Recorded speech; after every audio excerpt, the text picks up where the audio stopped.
बोला बाबा.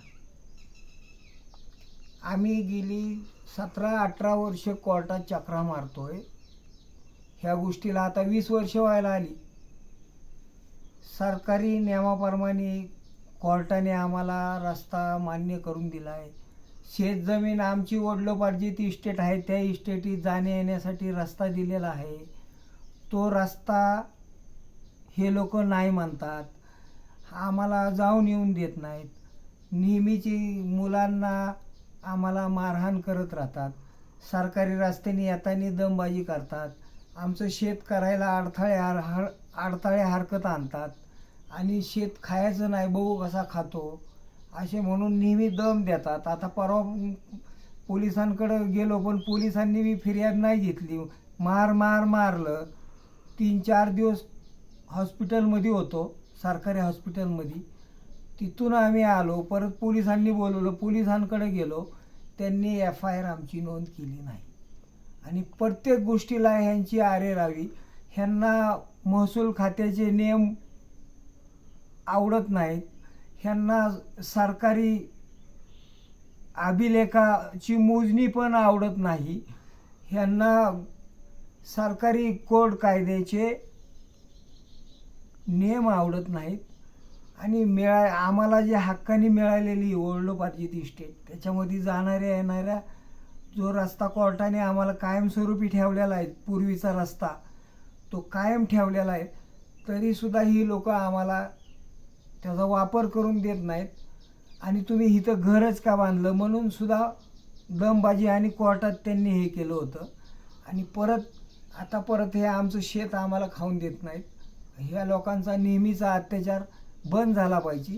पोलिसांकडे गेलं की पोलीस पण मारहाण करतात आणि असं बोलतो म्हणून पोलीस बी परत दुर्लक्ष करतात आमच्यावर. आणि प्रत्येक गोष्टीला अडथळा, प्रत्येक गोष्टीला अन्याय होतोय आमच्यावर. ह्याला जबाबदार राज्य सरकार का केंद्र सरकार का भारतीय संविधान, हे आम्हाला कळलं पाहिजे. आणि आम्ही ह्या देशाचे स्थायिक नागरिक आहे का नाही ते तरी ह्या राज्याने किंवा ह्या भारत सरकारने आम्हाला सिद्ध करून दाखवावं आणि आमचे अधिकार आम्हाला बहाल करावे. आणि ते दरवेळी वेगवेगळे घोळके घेऊन येतात. दरवेळी वेगवेगळे घोळके घेऊन मारहाण करतात. त्यांच्या नात्यातले असे 10-10, 15-15, 20-20 जण येतात, 17-17 जण येतात आणि मारहाण करतात. गावात बोलवतात कोणत्या ना कोणत्या कारणाने, तुम्हाला घरपट्टी भरायची, अमुक करायचं, तमुक करायचं असं करून बोलवतात आणि गावात आमच्या मुलाला पण मारहाण करतात. तंटामुक्तीचे हे तंटामुक्तीचे अध्यक्ष असतात, पण तंटामुक्तीच्या अध्यक्षांनी ह्यांना मारायचा अधिकार नाही आहे. कुठल्याही नागरिकाला मारायचा अधिकार नाही. तंटामुक्तीच्या अध्यक्षाला किंवा सरपंचाला किंवा पोलीस पाटलाला कुठलाही अधिकार नाही. हे सगळे मिळून तुम्हाला मारतात ना, तुमचं कुटुंब.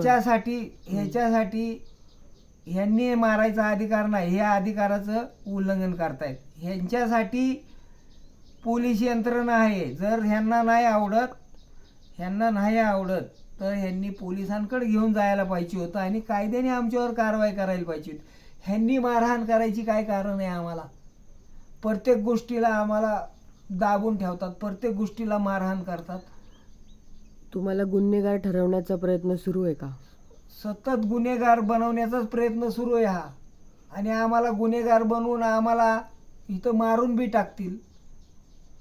ह्याला गोळका करून येतात आणि गोळका करून येतात. एक माणूस 10, 15, 16, 17 जणांच्या माग कसा काय उभा राहू शकतो? सर्व ही यांची थिअरी चालू आहे यांची. आणि आमचं शेत आम्हाला खाऊन देत नाहीत. मग आम्ही जायचं कुठं? पिकवून देत नाहीत. आमचं उदरनिर्वाह करायचा कसा आणि आम्ही जगायचं कसं, ह्याच्यावरती ना तुम्हाला शेत आणि तुमचं घर सोडून जायला पोलिसांनी पण सांगितलं ना? पोलीस बी म्हणतात तुमचं काय नाही आहे इथं. पोलीस बी म्हणतात काय नाही, फ्रॉड आहे म्हणतात. तुमचं काय फ्रॉड आहे हे सिद्ध करावं. सिद्ध नाही. तुम्हाला त्रास होतोय तर पोलीस प्रोटेक्शन पोलिसांनी द्या. मग द्यायलाच पाहिजे पोलीस प्रोटेक्शन आम्हाला. आणि हे लोक सतत म्हणतात हे तुमचं फ्रॉड आहे. तलाठी येतो तुमचं फ्रॉड आहे म्हणतो, सर्कल येतो तुमचं फ्रॉड आहे म्हणतो. वकील सुद्धा म्हणतो ना. वकील सुद्धा म्हणतो फ्रॉड आहे. आणि वकील काय म्हणतात, मारहाण झाली की वकील काय म्हणतात,